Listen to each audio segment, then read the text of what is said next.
Yeah, thank you so much. It's been great. Yeah, it's like you said, it's been a very nice visit here. I've enjoyed meeting so many people, and looking forward to having a nice discussion as well now. So yesterday we talked a little bit about the issues about nutrition during pregnancy and some of the outcomes from that for both the mother and the child, and some of the future plans for that work, looking at how we can improve maternal health and nutrition, and particularly thinking about how we can improve some of the outcomes related to the social interventions combined with the nutritional interventions. So, and we talked a little bit about also how we want to take that forward, really looking at the intersection between nutrition during pregnancy and early infant interventions, and thinking about what are some of the underlying biological effects of that, integrating some of the genetics with the biomarkers and trying to unpack that more to really come up with more effective combined interventions. So today I want to take you in a little bit different direction from that, and really show you some of the work we're doing related to information technology and the application of that, to think about how we can personalize and integrate interventions more effectively. And as I said yesterday, also today, if any question or something that comes up during the talk, just raise your hand. If I don't see it, just go ahead and start asking your question. So in terms of this personalization and integration, really, I want to talk about this really in four different aspects of things that we're working on. The first one is really at the individual level, trying to assess health at the individual level, a slightly different approach with this neonatal assessment tool. Then I want to talk about health workers, how we can actually personalize coaching and assistance to health workers, and I'll show you some work we're doing on this thing called the OpenSMART Register platform. And then talk about, again, sort of customization, what we can do at the district level from the health systems context, which we call Sustainable Public Health Education, Research, and Empowerment Sites. SPHERES is the acronym for that. And the last thing is something we've started working on more recently, which I would really like to have a lot of discussion and inputs on. It's this concept that we call smart farming, that is essentially trying to optimize the growth using low-cost sensors and technology, trying to optimize the growth of each individual plant, as though each individual plant is an individual person. And so let's go through these, and it'll be great to hear your thoughts about this. So I want to begin with this idea. So a lot of us think about different health assessments, or trying to think of what is health. So this is this fellow, George Canguilhem. Many of you may have heard of him. I don't know. He was a physician who was interested in biology, and he had this great quote. This is still my favorite definition of health, I think, which he says, to be in good health means being able to be sick and recover. So it's not about having a blood pressure of a certain amount or height of a certain amount. It's really getting at this concept we talked about yesterday, which is about a robust individual is one whose feedback loops or homeostasis or allostatic ability is actually enhanced. So we expect to get sick, we expect challenges to occur, but if you're robust, you can adapt to that or withstand that in some way. And that's what really being healthy is about. And that's what a lot of these systems I'm talking with you today about, I'd like you to keep that in mind, because that's really the underlying idea here. So the first thing I want to talk about is this tool we've developed, we are developing, I should say, this rapid diagnosis of frail and sick kids with a non-contact phone-based assessment tool. I've just listed the list of collaborators there, just to emphasize a bit that it's amazing when you try to do some work involving multiple different fields of study, you really need lots of different collaborators in different places. And one of the challenges, of course, is not only working with people in different fields of study, but in different places, but also people having different levels of expertise, and how you can catalyze these people working together effectively. So that's always a challenge also.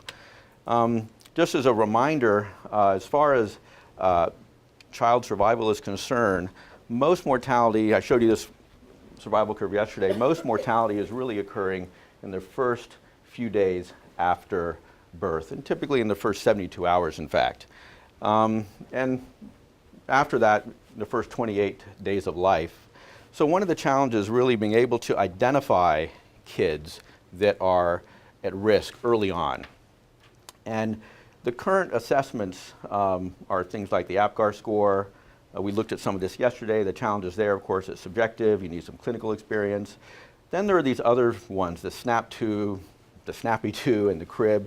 These are all really detailed clinical assessments that often require a blood sample from the child or advanced equipment to be able to assess if a newborn is in good condition or if they're at risk in some way. They tend to be quite expensive.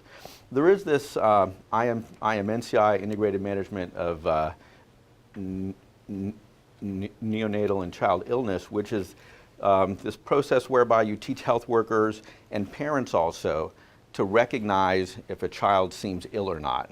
And under the best conditions where that has been taught as a community intervention, it really only picks up about half the kids that have a problem. In the worst case scenario, it's much less than that if the fidelity of that intervention isn't so good. So we thought, it would be useful to have a tool that anyone could use, like a smartphone. In fact, I came back from India last week on Thursday because one of the units, I shouldn't say this, one of the units failed, so I had to bring it back. But this is basically what we're looking at this point. A small device like this. It has an infrared camera on an ambient light camera.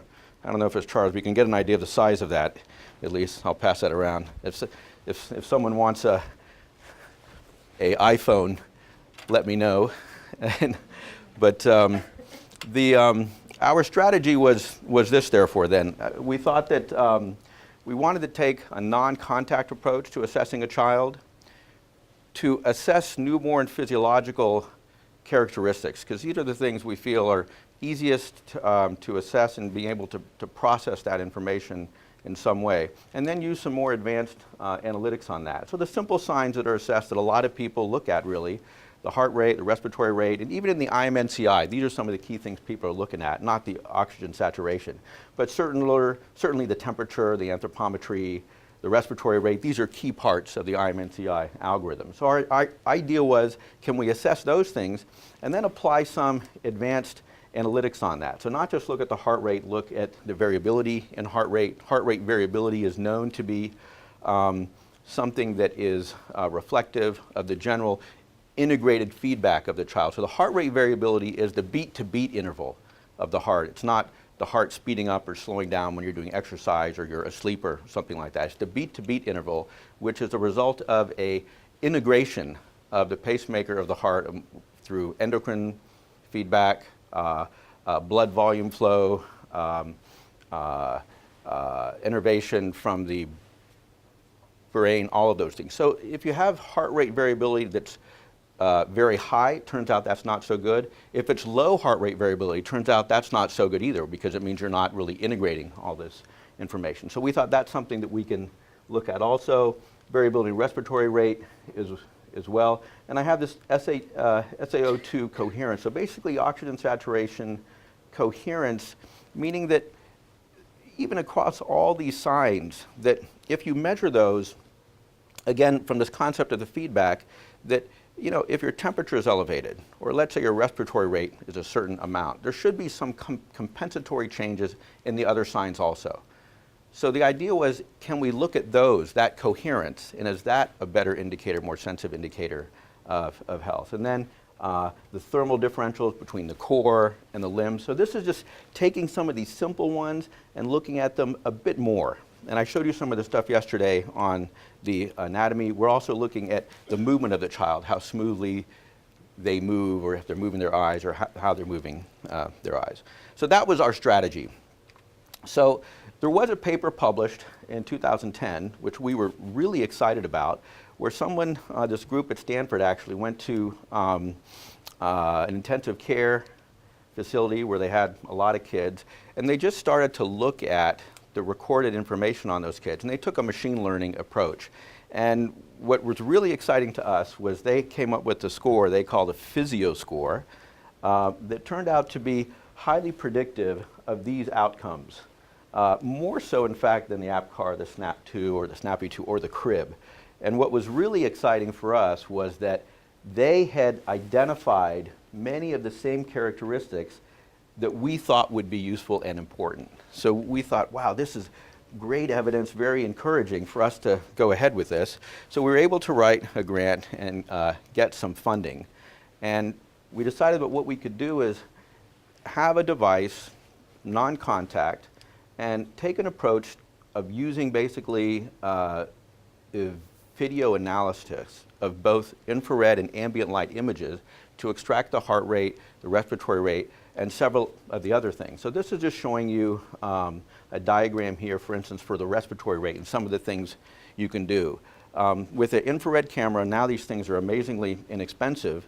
If a child is breathing, if you're inhaling and exhaling, the part around your nose, of course, heats up or cools down, depending on if you're exhaling or inhaling. So if you want to assess the respiratory rate from a motion picture, you can just look at that heat signature and how that heat signature is actually oscillating.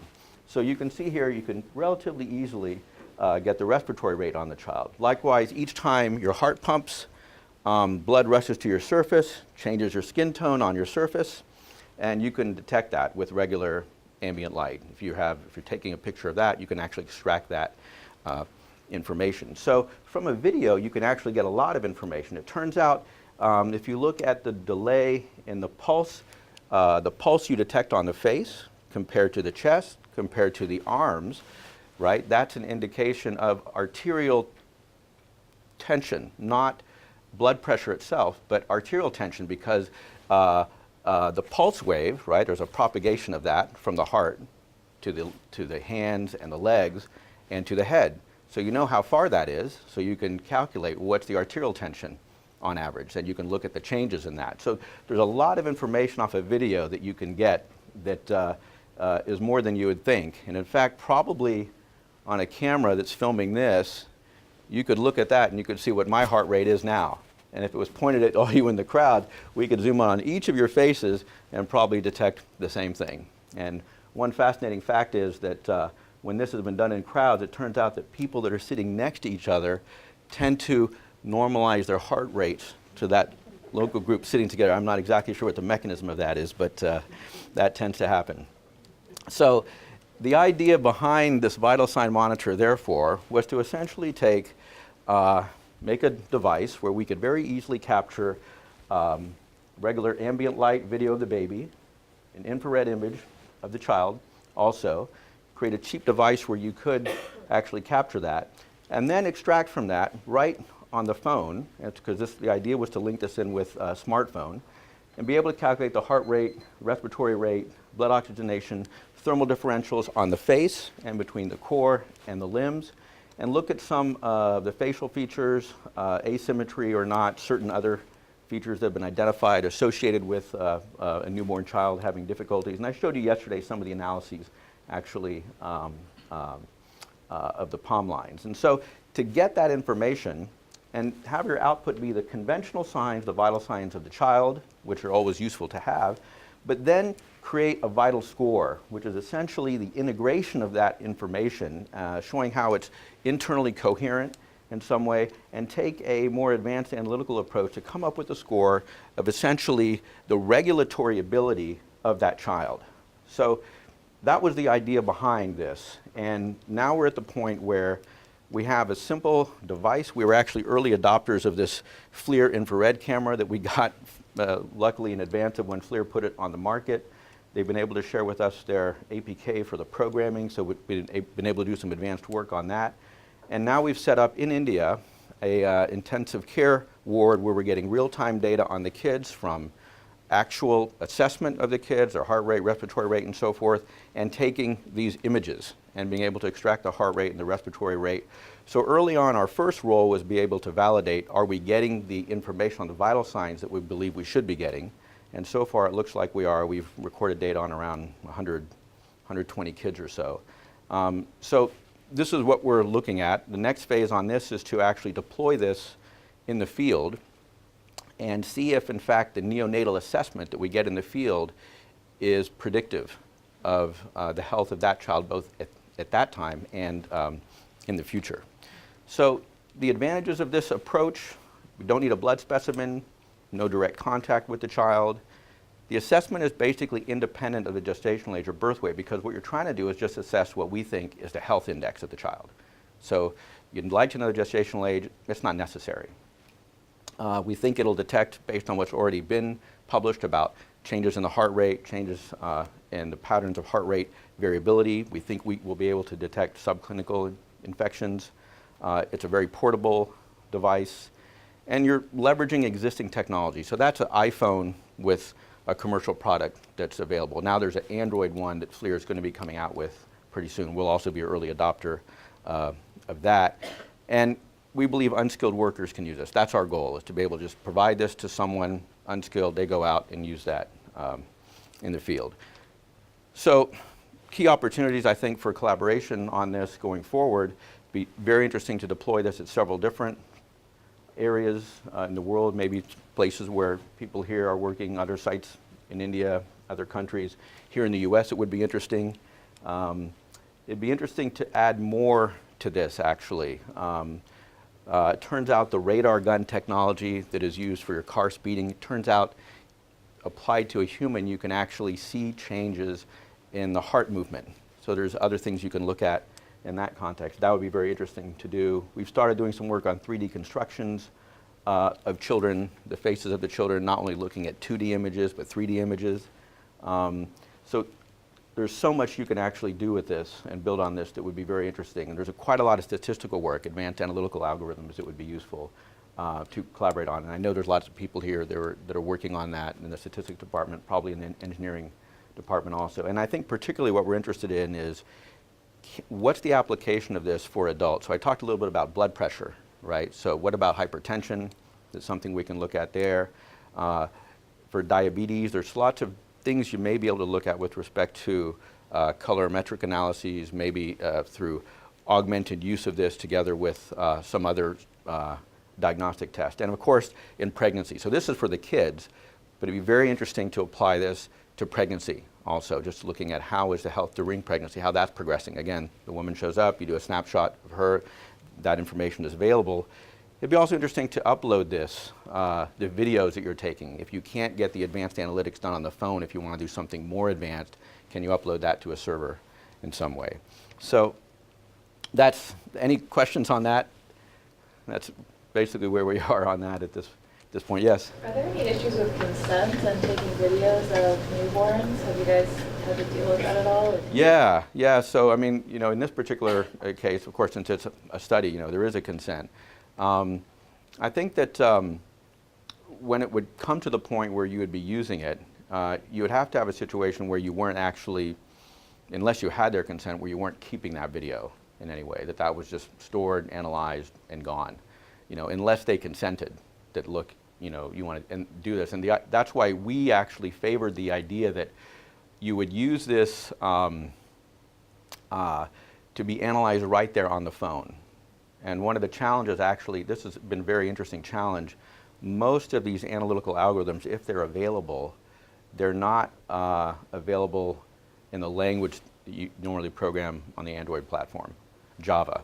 So most of them are in some of these other engineering type of toolkits and applications. So one of the challenges we've had is actually rewriting those in Java, because we want to have it done on the phone, because that way they can do it right there. They don't have to store the image. They don't have to upload it somewhere.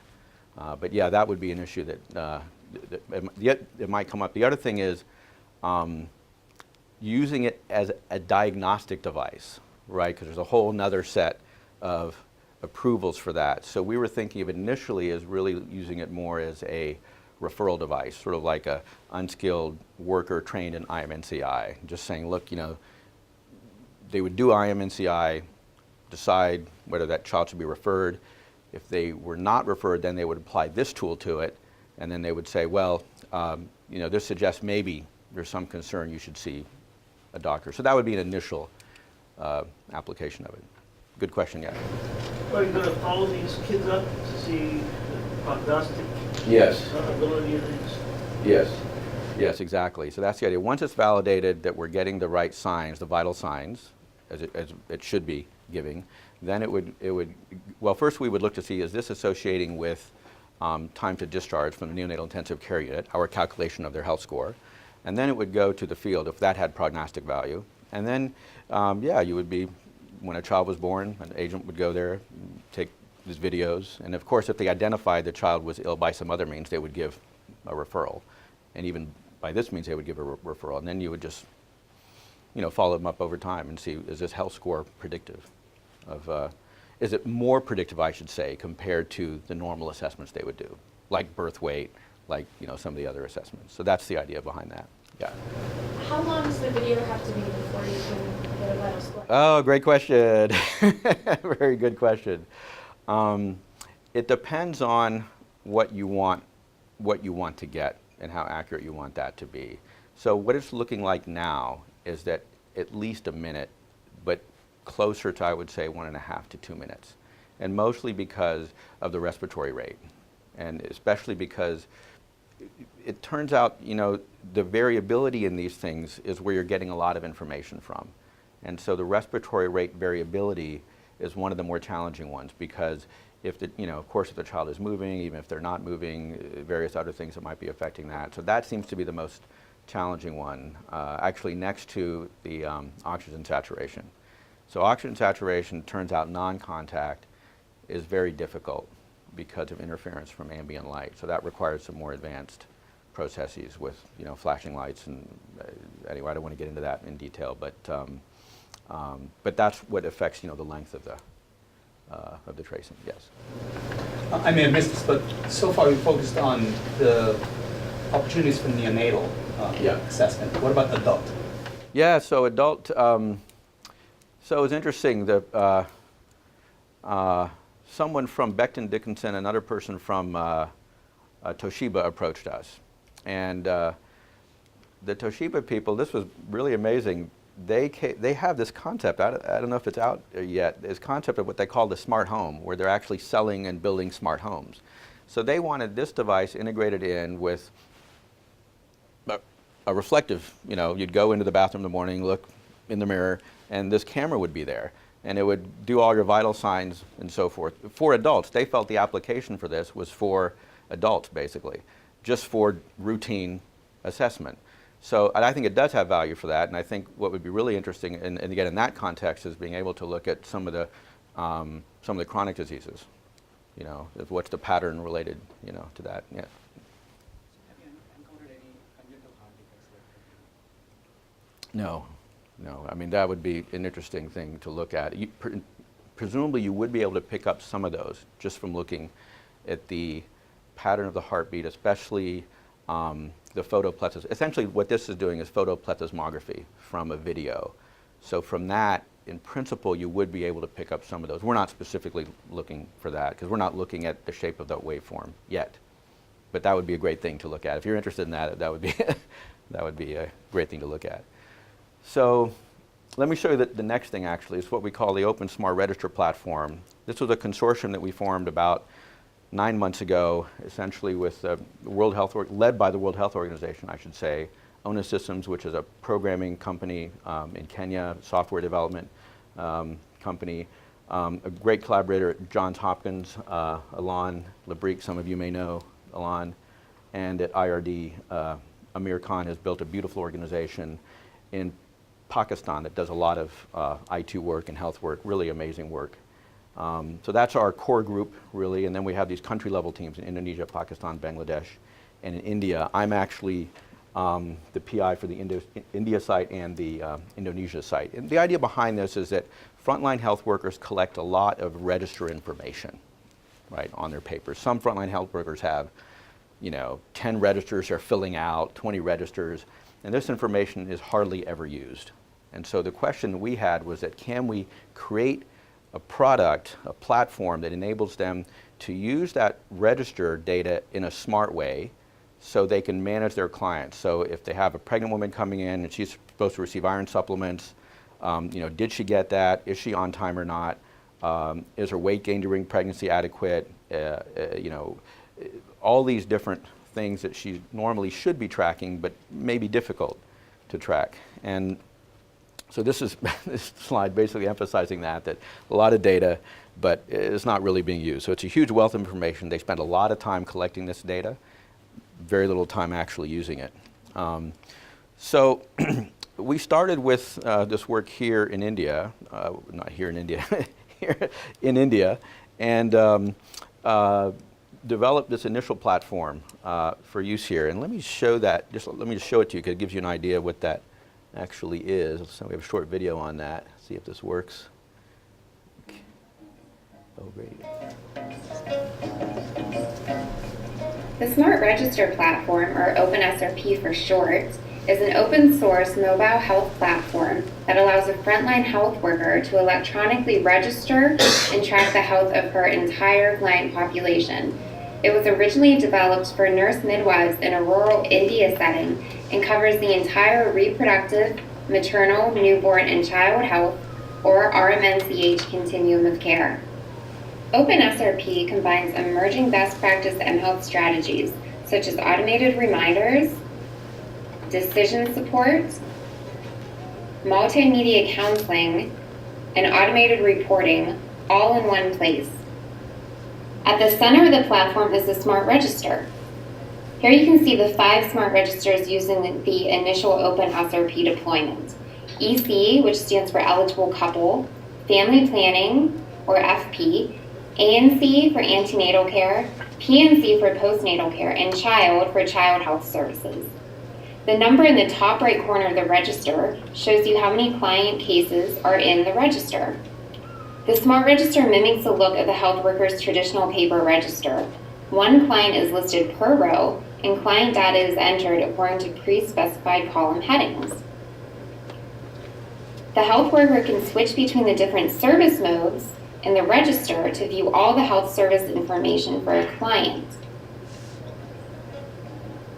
Within each service mode, the health worker can enter healthcare updates by tapping on any of the service reminders. The reminders are color-coded according to the urgency of the service due. Red indicates the service is past due. The health worker completes the reminder by entering the service information.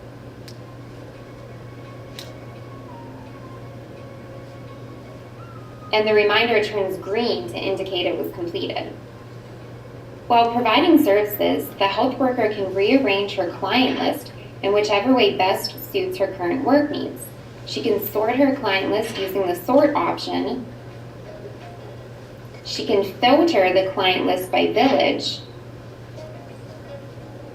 Or, when seeing clients one-on-one, she can use the Smart Search option to quickly locate any client in the list. Back on the home screen, the reporting module automatically aggregates the health worker's reporting requirements in real time. The video module contains a digital media library on relevant health topics to use during patient counseling sessions. OpenSRP can be installed on any 7-inch or larger tablet device, running the latest Android software. Users log into the application with their unique username and password combination to access their own client data. All data stored on the device is encrypted, and a backup of the data is securely stored on the server. The OpenSRP platform can be customized to any healthcare setting or topic. For more information on the platform or to see about customizing the platform for your own area, contact info@smartregister.org.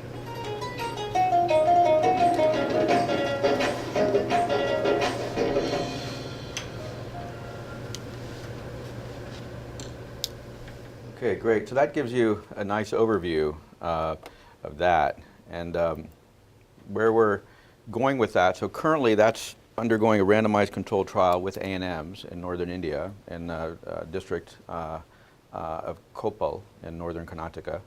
And 100 A&Ms have been randomized to receive the tablet or not, so 50-50. And we've done the baseline. We'll be doing the follow-up very soon, in about 3 months, and looking to see what the impact of this actually is, looking at the completeness of register data, timeliness of care delivery, and certain selected health outcomes like nutrition of the mother and the kids.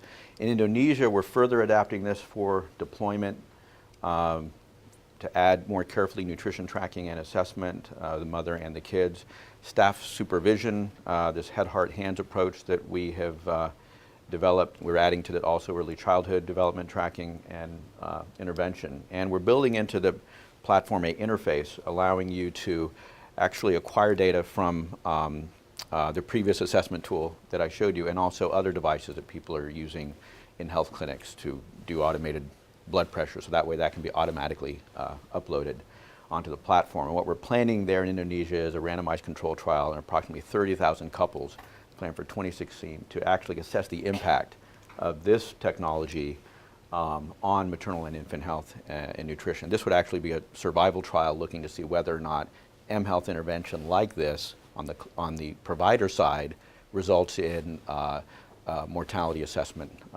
on the child. And we'll be looking at actually early childhood development outcomes in that as well. So this is just, I think, this is just looking at some of the DRISD outcomes already. Oh, I think there's a slide that may be missing there, but there's a slide there where it was basically focusing on, again, opportunities for collaboration, essentially on, again, deployment at various different sites, working with some of the engineers here and some of the programmers here available at the school to be able to, again, enhance the value at that, particularly thinking about adapting it to other scenarios, because the registers workers are using in different places. There's quite a bit of heterogeneity there. So for each country, there needs to be a working team in country that needs to be catalyzed so you can actually use that more effectively, and building into it also more some of the behavioral assessments also. So this is the next thing I just want to talk with you about. Is, again, it's this spheres concept. And the idea behind spheres essentially is this, where you want to look at this data, again, is being captured on the registers and other data, even clinical data, that is normally available that's never really used. With the idea being, if you can access that data, you actually have the ability to understand what's happening with health and nutrition interventions. And you can look at this on a regular basis. You can also use that data for training purposes, because one of the challenges when we train people as public health practitioners, we never know if they can really manage the health of a population. You know, like when we train a doctor, you train that person and you can assess whether they can manage a patient. So a public health practitioner in principle should manage the health of a population. But when you're trained as a public health practitioner, you never have to demonstrate that, right? You never have to show that you can actually do that. So it'd be like training a doctor and they never see a patient. But that's what we're doing in public health. So the reason for that is that there's no instrumentation. There's no instrument to tell how the patient is doing. And the reason is because often most health information systems aren't functioning well enough to assess the health of the population in a real-time way. So Spheres is about trying to create that by essentially improving that health information system through, in part, the use of OpenSRP, but also engaging local academics in analysis of the data on a regular basis and creating a partnership between communities and health providers and these academics to look at this data, essentially on a monthly basis, to discuss what's happening and how to improve what you're doing. So it's an adaptive process, identifying gaps with existing data to try to improve implementation of the programs and to use that for training also. So it's a combination of research, empowerment, and training and education. With this basic idea in mind that anything can be evaluated. If you're doing recruitment for something, you can evaluate training to see how the recruitment was, to create these very tiny cycles, easy cycles to evaluate so you can continue to improve what you're doing. It's this adaptive process, because all of these are actually contributing to the outcome. With this goal in mind, essentially, this is sort of a reframing of what public health or mortality is about, which is that if a death is preventable, it's not the case that's a biomedical cause of death. It's actually an operational cause of death. So to move in this sort of direction by using this information. So these are the key spheres, outcomes. Yeah, go ahead, yeah. Really, the last two slides are very interesting because even in the previous one, what we are accounting here, when you go to the community base or when you go to the household base, there is no data on the conditions they live in terms of sanitation. Yes. So now we have in the second data the episodes of diarrhea, frequency, and all that. So we are collecting data, but we are not seeing the elephant in the Yes. room, which is the incredible lack of infrastructure to address the sanitation challenges. Yes. So but this mechanism could really include that information easily. It could very easily include that information, especially if you're equipping community facilitators with that sort of information, because most of the information that's available is facility-based. But if you have agents in the field, there's a huge reinvigorated interest for community health workers, and that's something that would be important also. So then you would have all that, integrated, so you could look at how service delivery is affecting what's happening in the home more frequently than every 5 years when you do a DHS survey. So I mean, the sad part is in public health, we've come to rely on DHS surveys for program evaluation, which is something we'd really like to have done much more often than that. So yeah, that's a good point. So this is really what you're looking at for these key spheres outcomes, evidence-based processes for local enhancement. So it's a combination of actually research and development, right? You're not just doing research, at the same time you're using that information to enhance local programs and develop processes for success, not policies or rigid processes. You're talking about adaptive processes for success. So even what I'm doing this year to succeed may not be what I need to do next year, right? Because things have changed. And this last point, I think, is an interesting one, this public health interactive virtual experience. This data coming in, you can actually use to create a game, which we would like to do. We have a small grant for this, to create a simulation game where essentially the data are populating a game and you can play as a district health officer. So number of virtual years you spend as a district health officers in the simulation game as part of your required training. And now if you want to create a survey, you create the survey, you send it out, and that survey goes out to all the sphere sites essentially. So people are actually answering those, both workers and clients. And that comes in to the game, and that gives you an answer to that, and then you take some action. So it's trying to create real-time information, a real experience for someone to get actual public health practice training. So here's just one example I want to show you of this, some of the work we've started toward this. This is the Conceptual project in India, where the goal was to, in fact, improve ASHA workers, these accredited social health activists. And the basic intervention we discussed with the government, that could we improve the ASHA program in some way, and we sat down with them and came up with several processes that the government said, yeah, good idea, we could do that. And the idea was to evaluate that, and compare in two different areas, what are the health outcomes of a improved ASHA, what we call the Conceptual ASHA, and the regular government ASHA workers. So this is being done in urban slums in the capital. This is just some photos of some of the sessions, some of the training sessions and so forth. And here's an example of the type of direct coaching that happens in this Conceptual program. Here's just a slide from a couple years back, I think when we first began, just looking at, if there's a decrease in number of household visits, a supervisor might look at that and just ask them, how's that going, what's happening? So this is a very simple adaptive coaching based on simple information. So this trial will actually also be finishing up in about 3 months, so it'll be interesting to see the results of that. And as I said, it's in urban slums of Delhi and a population overall of around 60,000 individuals, essentially looking at the effectiveness of the ASHA in conducting her job. It's interesting, even after recruitment with enhanced recruitment processes, it's an unblinded trial, it's very obvious that the ASHAs in the intervention area are much better, much more empowered, much more excited about the work that they're doing. So this is some of the outcomes here that we're looking at.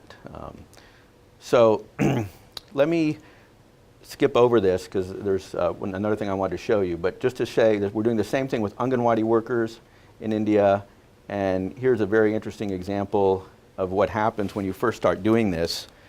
So these Anganwadi workers have been recorded, some of them like 70% of their kids are stunted kids. And it turned out that's because they would only record the height occasionally. So the kids would get older and they would just carry the height forward. So of course, you're short for your age, right? And so when we started just showing them this data, and discussing it with them, they automatically started improving what they were doing. So stunting rates went down tremendously, right? And then what was fascinating is their supervisor got transferred out, and those went, back up. So it shows you the importance of, this data feedback and the supervision. This whole thing is an ecosystem. And David was talking about some of this earlier today, and I think that's some of the most important work that can be done now. But so through this spheres process, I think these are some of the things that are important. I want to show you this one example also of this urban spheres, what we call urban spheres. We received some money from TB Reach to establish a social business, a private enterprise for TB screening in Jakarta. And it's a very simple process. You basically just actively go out and you screen at certain locations, health facilities. If you're at a health facility and there's a mother or father there of a kid, or a sister or a brother, anyone who's hanging around in the health facility, or even a patient, you just go up to them and say, oh, by the way, have you ever been screened for TB? Are you willing to answer a few questions? And if they say yes, you go through a simple questionnaire on a cell phone. So here's a very simple application. There's different places where we're screening, lung health, a lung center, hospitals. Here's a prison screen, could be a child. So you just go through these very simple set of questions. So here's some of the questions, right? Patient's current symptoms, fever, coughing up blood, night sweats, and there's essentially a set of around 15 questions that then classifies them as either you're non-suspect of having TB, highly suspect, intermediate suspect, and then they give a sputum sample on the spot, and we have these expert machines, and we just assess them. And it turns out around 14% of people classify through this verbal screen as being as having TB, a suspect TB. If about 14% of those actually have TB. So through this process, they've actually identified almost 3,000 to 4,000 cases of TB in about a year and a half, active TB in Jakarta, have screened I think upwards of 60,000 persons, very large number of people. And this was just the most recent report. I just put this in there, just this came in yesterday, in fact, that from TB Reach, this was amazing. They said that you can see there in Q4, the group actually used 11,000 GeneXpert cartridges in Jakarta. They surpassed these other countries that are part of the 3-country study. But this person from the Global Bureau said no TB grantee has ever reported performing this many tests in a quarter. And again, I think it underscores the fact what's actually possible, right, with these days with phone technology, what you can actually do in a short amount of time.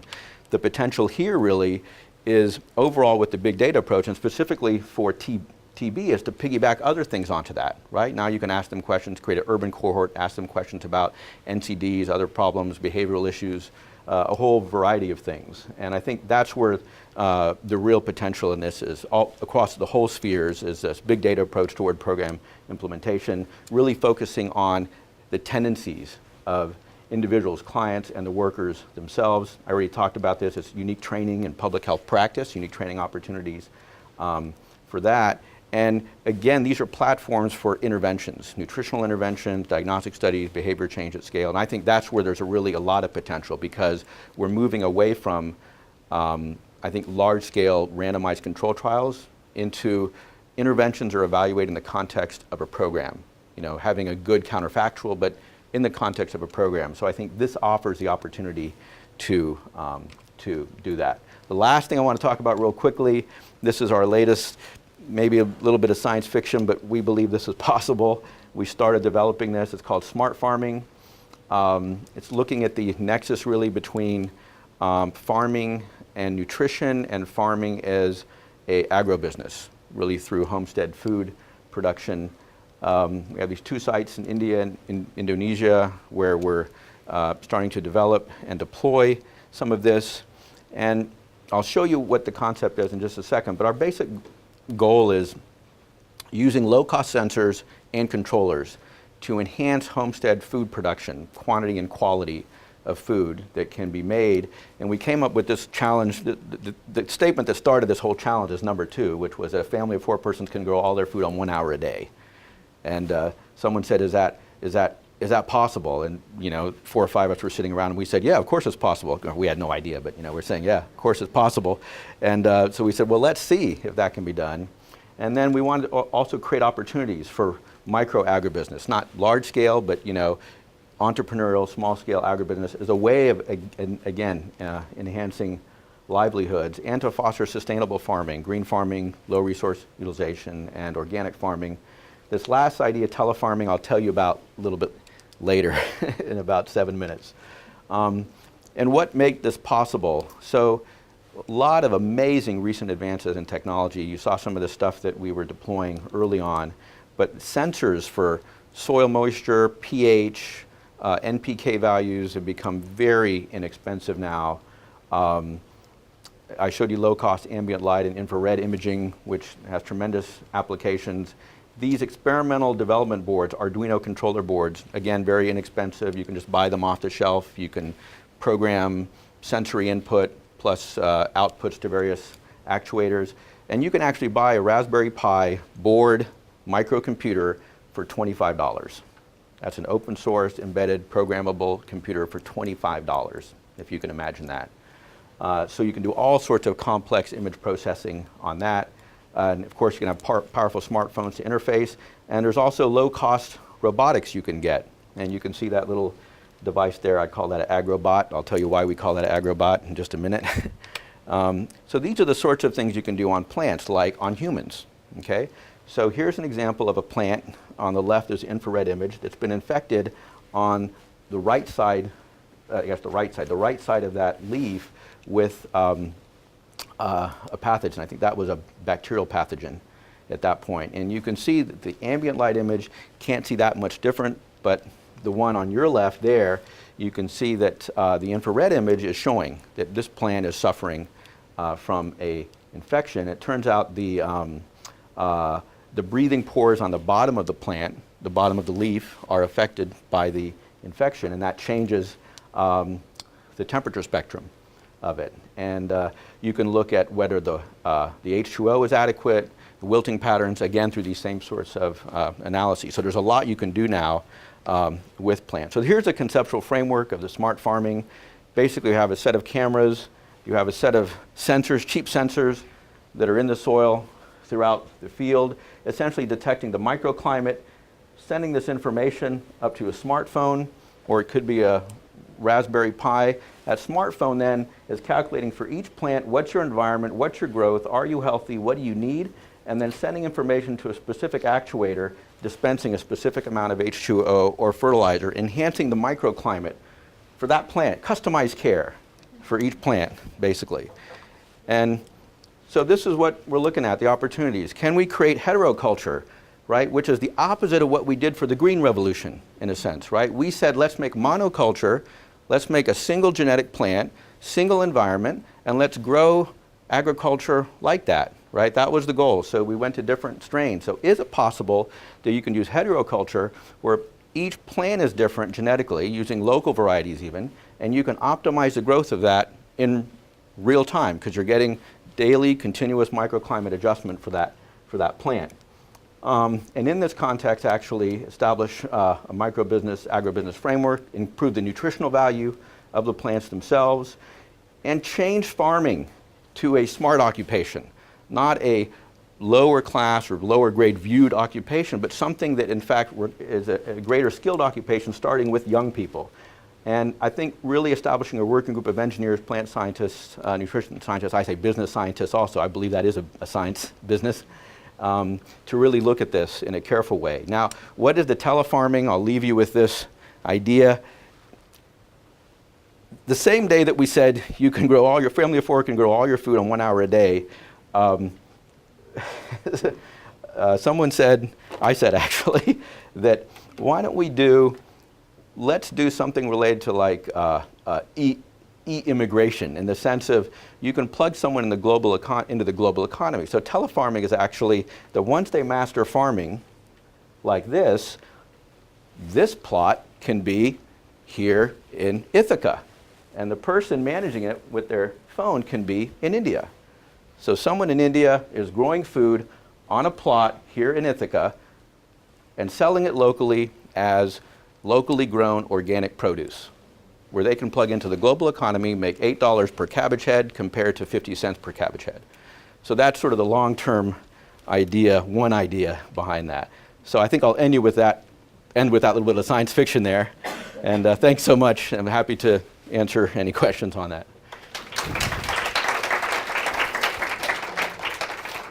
Thanks very much. Questions? Yes. Going back to the healthy plant, individualized plans, are there any ideas around using this on post-harvest practices? I'm thinking with applications to mycotoxins like aflatoxin, and seeing contamination in. Yeah, that's a great question. There are people doing that. I mean, if you search some of the papers that have been published, people have been using smartphones and imaging technology and some of the rapid test kits exactly for that. And currently, it seems to be more in the direction of doing having a test and using the phone as a way to, for the readout system. But that would certainly be a big part of the application. Yeah, yeah, that's a really good idea. Yeah, it seems with this high-tech stuff, there's got to be an educational component. Yeah. And what problems do you run into in adapting people to the high technology? So that's a very that's a very good question. So here's what I can say about that. So on the user side, when we're, for instance, using the OpenSRP platform with a health worker, we find that the younger health workers, they seem be able to uptake that pretty quickly. You certainly have to go through the training, of how to use it. Initially, they like their paper register because they're familiar with that. And after some training, they realize you can use the electronic register once you learn what the added value is. Then they realize, wow, this is actually faster for me. So there's definitely a substantial training component on that side. From the development side, again, it's about making strong programming and working groups in country with support, from Harvard and MIT. And certainly could be here at Cornell. We should probably start forming a working group here anyway, either way, right? So I think that that's one of the challenges, is developing that core group of programmers. Now, having said that, certainly in India and Indonesia and in Kenya, where ONA Systems is, there are quite a few of bright young people that are able to come on board and start modifying and adapting OpenSRP for use. And I think where we haven't gone yet is seeing whether these smart farming tools that we're starting to move toward, how quickly those can be used. And again, we think that the gateway to that is going to be young people, probably in high school, in terms of using it, and then again a separate group of people on the development side. Yeah.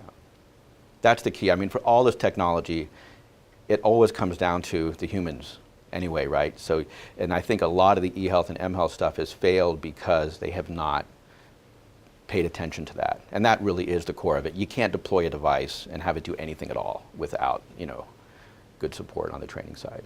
Yeah. Yeah. Question.